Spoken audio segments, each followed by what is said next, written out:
Por la señal de la Santa Cruz de nuestros enemigos, líbranos, Señor Dios nuestro, en el nombre del Padre, del Hijo y del Espíritu Santo. Amén. Señor mío y Dios mío, creo firmemente que estás aquí, que me ves, que me oyes. Te adoro con profunda reverencia. Te pido perdón de mis pecados y gracia para hacer con fruto este rato de oración. Madre mía Inmaculada, San José, mi Padre y Señor, Ángel de mi guarda, interceded por mí.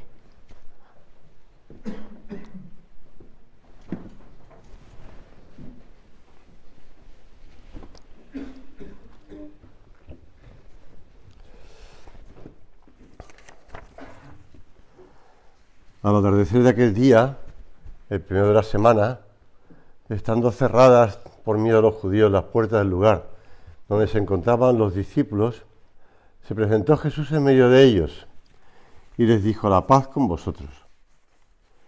Dicho esto, les mostró las manos y el costado. Los discípulos se alegraron de ver al Señor, y Jesús les dijo otra vez: la paz con vosotros. Como el Padre me envió, también yo os envío. Dicho esto, sopló sobre ellos y les dijo: recibid el Espíritu Santo. A quienes perdonáis los pecados les quedan perdonados. A quienes se los retengáis les quedan retenidos. La venida del Espíritu Santo, que celebramos el domingo de Pentecostés, es el cumplimiento de una de las promesas que hizo el Señor a sus discípulos y están recogidas en el Evangelio. También volvemos a San Juan.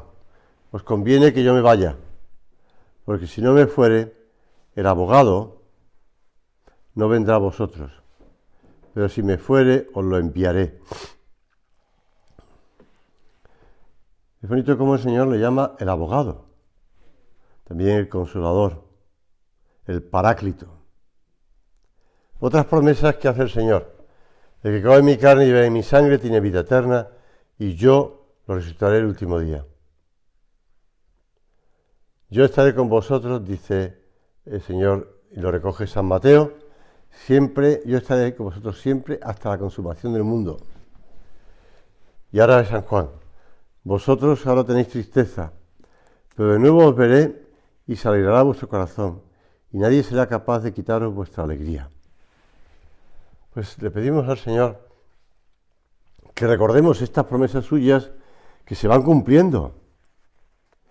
Lo que pasa es que no es un cumplimiento de promesas, o mejor dicho, no son promesas materiales, no son promesas de un triunfo humano, no son promesas, no, ya. Los apóstoles, que durante mucho tiempo se han estado comportando como un punto de vista material y humano, ahora es cuando vas a instaurar tu reino. Pues el Señor le habla: mi reino no es de este mundo, se lo dijo a Pilato. Y nosotros hemos de movernos en ese ambiente ya que se respira después de la ascensión. Los apóstoles prepararon la venida del Espíritu Santo, como comenta San Lucas en los Hechos de los Apóstoles. Todos perseveraban unánimes en la oración, con María, la Madre de Jesús. También nosotros preparamos la fiesta de Pentecostés con ese decenario al Espíritu Santo y permanecemos unidos en la oración. Siempre pienso que San José María le llamaba al Espíritu Santo el gran desconocido y que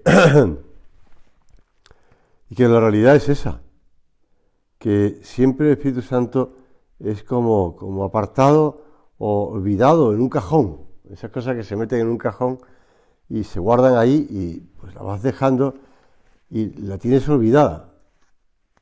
El Espíritu Santo es el gran olvidado. Y no digo yo que la costumbre del decenario del Espíritu Santo es algo que San José María lo inaugurara, porque ya conocemos incluso ese decenario del Espíritu Santo de Francisca Javiera del Valle, que es anterior. a San José María, y otros muchos libros escritos. De hecho, estoy leyendo un libro escrito por el arzobispo de México, de la Ciudad de México, bueno, de la Archidiócesis de México, que recibió con mucho cariño a los primeros de la obra que llegaron a México, a don Pedro Castellanos. Pues este arzobispo publicó varios libros sobre el Espíritu Santo. Y eso eran, pues ya digo, los primeros momentos de llegar la obra a México.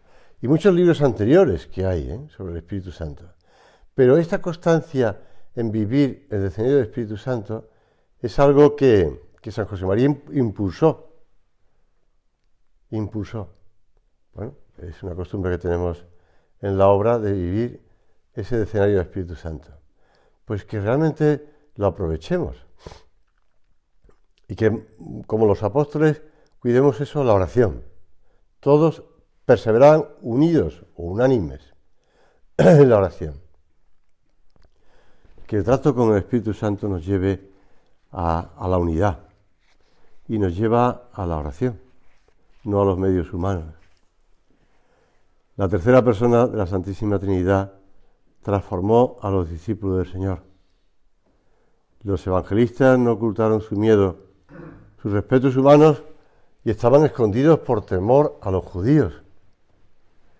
Y el mismo día de Pentecostés predicaban ante la muchedumbre y hablan de Cristo a miles de personas.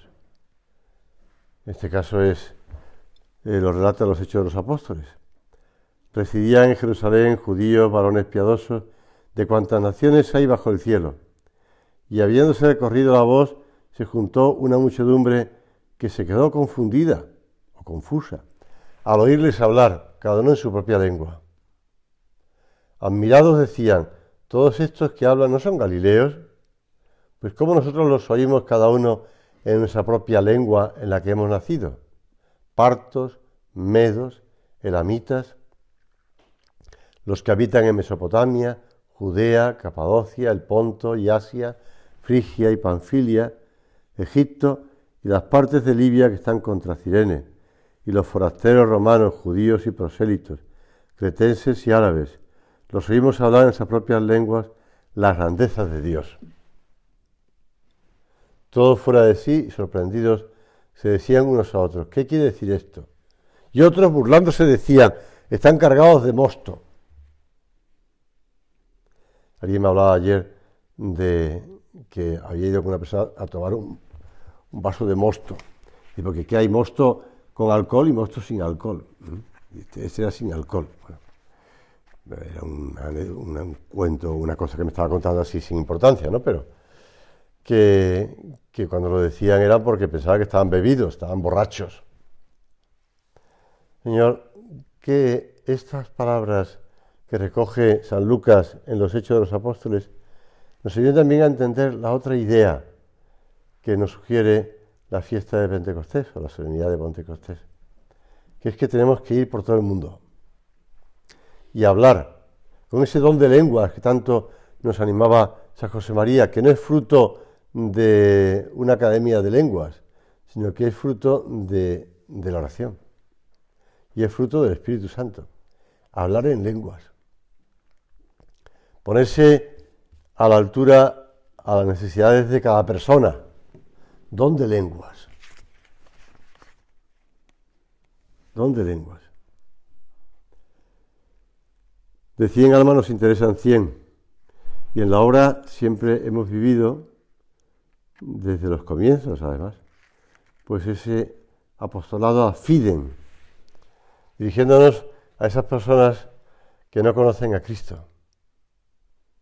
Por eso, en este rato de oración podemos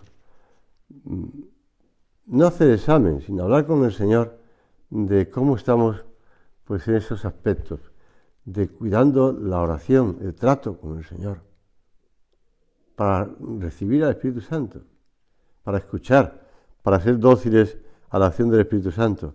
Y cómo estamos buscando también eso, fruto de esa acción del Espíritu Santo, la unidad, unidos en la oración. Y en tercer lugar, pues, ¿cómo estamos pensando en las almas? En ir por todo el mundo buscando a las almas. Aunque sean personas, aunque pensemos, bueno, es que ya la gente, tanta gente que me rodea en el trabajo, en los medios de comunicación, no sé, cuando me monto en el metro o en el autobús o en el tren, donde sea, que ya no creen en Dios, que ya no saben nada de Dios, que no saben nada. Eso también es otra cosa, no saben nada. Oyen cosas, pero no saben nada. Y nosotros tenemos que sentir ese deseo de acercarles a Cristo, de darles a conocer a Cristo. Por eso, en el tiempo de Pascua, la Iglesia utiliza mucho, en la primera lectura de la misa diaria, de ferial, los Hechos de los Apóstoles. Y vamos leyendo cómo pues, van los apóstoles yendo uno por otro, la conversión de San Pablo, cómo pues, San Pablo encuentra con Timoteo, con Tito, como Bernabé, como otro, cada uno va por un lado, y lo va narrando San Lucas. San Lucas, que también pues, ha estado presente en esa expansión de los primeros apóstoles por todo el mundo. Y por todo el mundo. El cambio que se produce en los apóstoles después de Pentecostés es notorio, ¿verdad? Todo fruto de la acción del Espíritu Santo en sus almas, no las llamas con las que son señalados cada uno de los que reciben el Espíritu Santo, sino con la fuerza de la acción del Paráclito en ellos. El don de sabiduría. Antes no gustaban las cosas de Dios, ahora sí.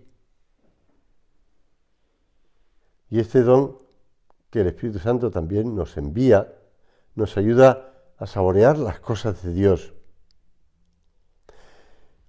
El don de entendimiento, que antes no entendía muchas cosas sobre el Señor, ahora las comprenden. Y a nosotros este don nos ayuda a entender mejor las verdades de nuestra fe. El don de consejo. Antes no sabían aconsejar bien, ahora saben decir a los que le escuchan qué han de hacer para abandonar su mala vida y orientarse definitivamente hacia Dios. Y este don nos ayuda a nosotros a saber lo que Dios quiere de nosotros y de los demás. Que no es adivinación, sino que es acción del Paráclito. Don de fortaleza. Antes tenían miedo, ahora hablan con audacia y sin temor. Don de ciencia. Antes eran incultos e ignorantes y ahora hablan lenguas extrañas. Lo que decíamos antes del don de lenguas. Don de piedad.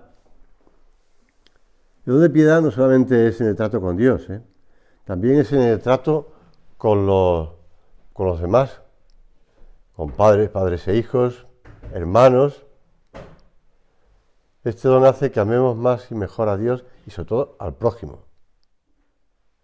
Y el último, el don de temor de Dios, que ya sabemos que no es un don de temor al castigo, no es un no es un temor servil, tampoco es un temor pues a hacer algo que va contra Dios, sino es el temor de Dios, el temor filial. Que las cosas nos separen de Dios.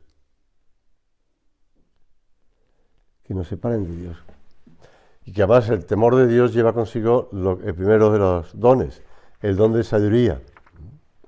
Porque si tenemos miedo de que, pues eso, que el trabajo, el ambiente, la salud o lo que sea, nos separen de Dios, pues la sabiduría es gustar las cosas de Dios, el valorar, el tener a Dios con nosotros, el estar con Dios, el poder participar de las cosas de Dios, el poder, pues eso, poder recibir a Cristo en la Eucaristía, por ejemplo, o el poder estar, como en este momento, charlando con el Señor. charlando con el Señor y el Espíritu Santo nos ayuda a eso, a que buscar las cosas que nos separan de Dios, las cosas que nos apartan del amor, ese amor de los amores. El Espíritu Santo actúa en los apóstoles y actúa en nosotros, a no poner obstáculos a su acción en nuestra alma. De modo especial, el Espíritu Santo viene en ayuda de nuestra flaqueza cuando rezar es difícil. Cuando hacer la oración, cuando rezar, pues la oración vocal y la oración mental, o la Santa Misa, que es la primera de las oraciones, claro está. Cuando rezar es difícil, como dice San Pablo en la carta a los Romanos, porque nosotros no sabemos pedir lo que nos conviene, pero el mismo Espíritu aboga por nosotros con gemidos inenarrables. La intercesión del Espíritu Santo dentro de nosotros no es menos divina que la de Cristo desde el cielo. Despojarnos del hombre viejo. Esas palabras que le gustaba repetir a San José María al comenzar la Santa Misa, de ese salmo introibo al altare Dei, ad Deum qui letifica juventutem meam, a Dios que alegra, que anima, que llena mi juventud. El Espíritu Santo nos enseña que aunque pasen los años, podemos conservar la juventud espiritual, no la mala experiencia, no el acostumbramiento. Juventud que nos da pues esa agilidad que tantos buscan en no sé, voy a decir en el gimnasio, ¿no? Pero que tantos buscan en la práctica de ese deporte que no se leía es un cioso, que, bueno, una noticia que ni paré a leerla, solamente vi el titular, que el famoso culturista español, y salía una fotografía del típico que va sacando todo tipo de músculos, fallece con 50 años. Pues vaya juventud, vaya, bueno, no sé, es un comentario así sin ningún valor, pero bueno, la juventud no tiene que ver con la edad, tiene que ver ni con la práctica del deporte, sino con el amor de Dios y el trato con el Señor. Ayer, hoy y siempre, dice la carta a los Hebreos. Cristo no envejece nunca, es el mismo ayer, hoy y siempre. Y Cristo nos da el Espíritu Santo que nos rejuvenece, que nos hace recuperar esa agilidad, esa lozanía en la vida. También la alegría, porque la alegría va unido a la lozanía. Nuestro Padre trataba al Espíritu Santo y le pedía en esa oración que le rejuveneciera, que le volviera esa juventud o que le recuperara las fuerzas. Ahora, decía nuestro Padre, esa oración, ahora. Tratar a Dios Espíritu Santo, que no sea un desconocido para nosotros. Recuerdo que, esto siempre me viene a la cabeza, cuando estaba en el bachillerato, el profesor de religión, el sacerdote que nos daba religión, en el instituto, pues nos mandaba a hacer trabajos y recuerdo que nos pidió que hiciéramos un trabajo sobre el Espíritu Santo. Yo, que ya era de la obra, pues conocía la humildad de nuestro Padre, bueno, sabía que existía la humildad de nuestro Padre sobre el Espíritu Santo. Y entonces pues hice un estupendísimo resumen de esa homilía de San José María. Pero cuando entregué el resumen y el profesor devolvió los trabajos, comprobé que ahí me ha puesto a mí un 9, y en cambio a otro compañero, que era un tipo muy listo además, pues le puso un 10. Y a mí eso me picó porque dije, bueno, pues, me parece que la doctrina del Espíritu Santo que he resumido yo en este trabajo es mucho mejor que lo que habrá imaginado o hecho este hombre, porque no creo que haya hecho ningún resumen. ni que haya, bueno, tampoco existía entonces internet como para que le hicieran, y menos la inteligencia artificial, para que le hiciera el resumen. Bueno, a lo mejor el suyo era más original, que creo que es la respuesta que me dio el sacerdote. Que el suyo era más original, pero me parece a mí que eso me picó más todavía. Porque no se trata de ser original, sino hablar del Espíritu Santo. Pero bueno, lo dejamos ahí porque es un recuerdo además que con el paso del tiempo siempre se difuminan los recuerdos, ¿no? Entonces, tampoco voy a ahora acusar a este sacerdote de haber hecho mal, pero que me dolió porque, bueno, seguro que era amor propio, ¿no? Pero que me pusieron un 9 nada más. Esos trabajos después mi hermana me los pedía porque una amiga suya que estaba estudiando ingeniería en la escuela de ingeniería le pedían que también hiciera trabajo, entonces yo se los pasaba a ella y a ella sí que le daban la mejor nota.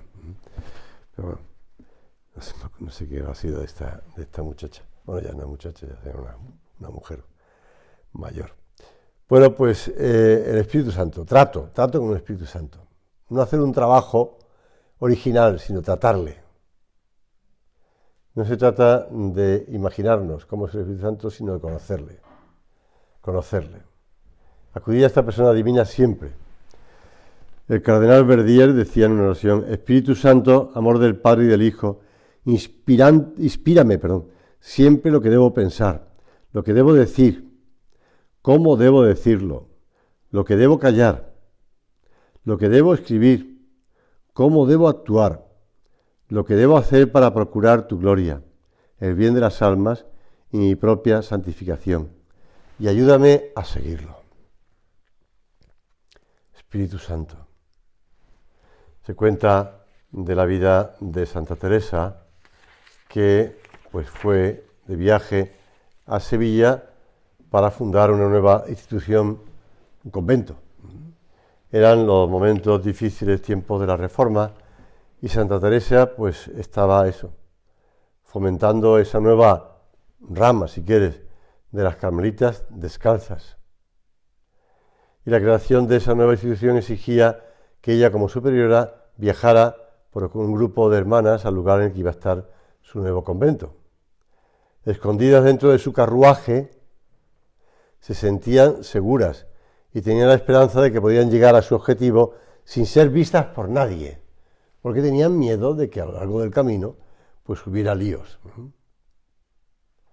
Recuerdo una tertulia de San José María, creo que era en Brasil, donde hablaban de lo que hacía Santa Teresa con aquellas muchachas jóvenes, como si fueran, pues eso, otras cosas. Partieron temprano y Teresa escogió una iglesia que estaba en uno de los más alejados arrabales de Córdoba para hacer una pausa. Allí el padre Julián de Ávila iba a oficiar una misa para ellas con el fin de que nadie las viera, y luego las monjas iban a reanudar su viaje. Pero muy pronto resultó que para llegar hasta la iglesia escogida habría que pasar por un puente, y el puente a esa hora temprana estaba cerrado, y los vigilantes que lo cuidaban informaron que tenían que pedir la llave al alcalde. El alcalde, que estaba dormido y no permitía que se despertara en situaciones parecidas, tuvieron que esperar. Salió el sol y comenzó a hacer mucho calor. La gente empezó a agruparse en torno al carruaje. Algunos querían echar una mirada al interior porque veían que pasaba allí. Al fin, después de una espera de 2 horas, trajeron la llave y se pudo abrir la puerta. El carruaje se puso en marcha, pero resultó que por ser demasiado ancho no podía pasar por el puente y empezó a pasar las horas. La pobre Santa Teresa anhelaba mucho participar en la solemnidad de la venida del Espíritu Santo en la misa y ansiaba que todo el viaje se hubiera podido hacer sin que las monjas fueran vistas por la gente, pero las horas de actividad transcurrían una tras otra. Cuando al fin fueron cortadas con sierra las partes del carruaje que sobresalían demasiado y las monjas pudieron llegar hasta la iglesia afuera de la ciudad, tuvieron otra sorpresa más. Resultó que la festividad de la venida del Espíritu Santo es una fiesta patronal en esta iglesia, y como suele ocurrir en estos casos, tanto dentro como fuera, la iglesia estaba repleta. Demasiado, decía la pobre Santa Teresa. Santa Teresa dijo que ella y las demás hermanas estuvieron a punto de negarse a asistir a la Santa Misa, Más tarde reconoció que aquello había sido un grave error. Por suerte, el padre Julián ordenó a las monjas que participaran en la Santa Misa a pesar del gentío. Salieron de su escondite y empezaron a cruzar la iglesia. Santa Teresa, que siempre relata las cosas con mucho colorido, dijo más tarde, cuando la gente las vio cubiertas con velos y con hábitos blancos, reaccionó como suele hacerlo el público de las corridas de toros.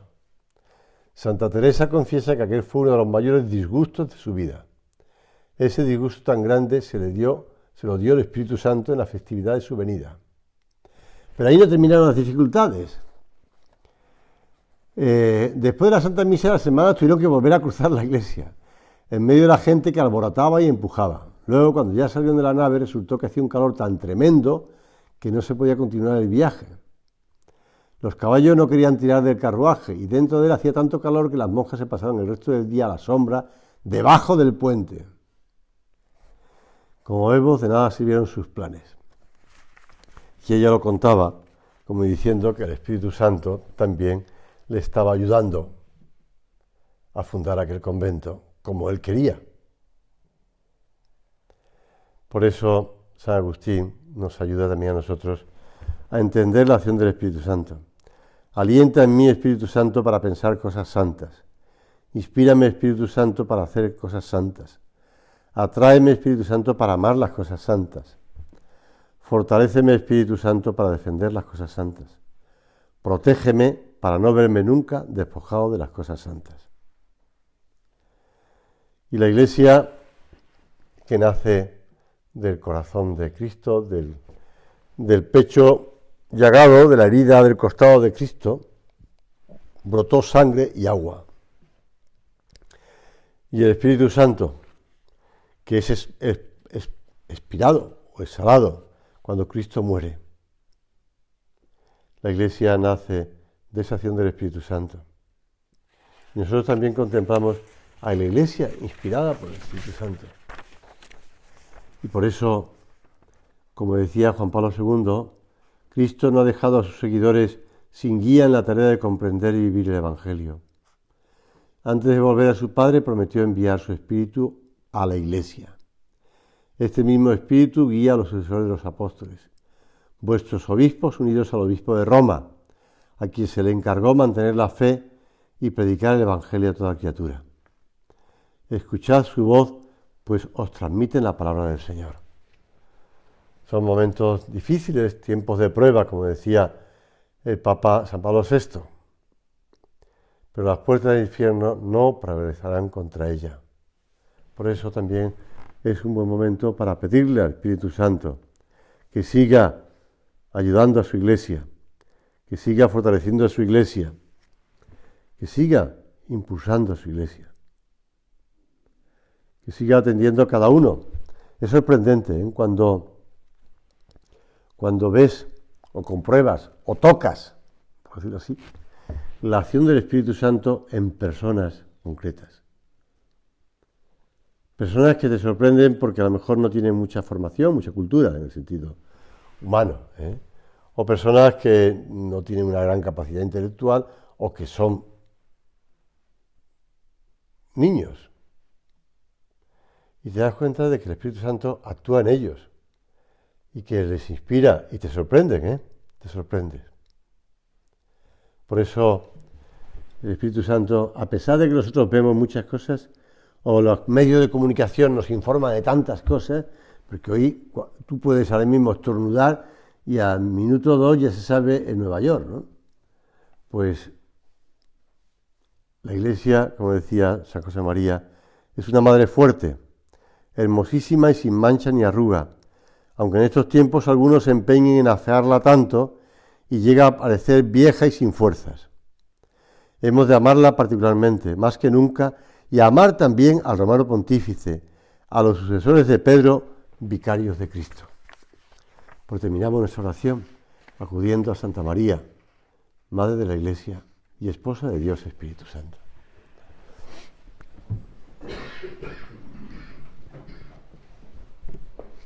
Te doy gracias, Dios mío, por los buenos propósitos, afectos e inspiraciones que me has comunicado en esta meditación.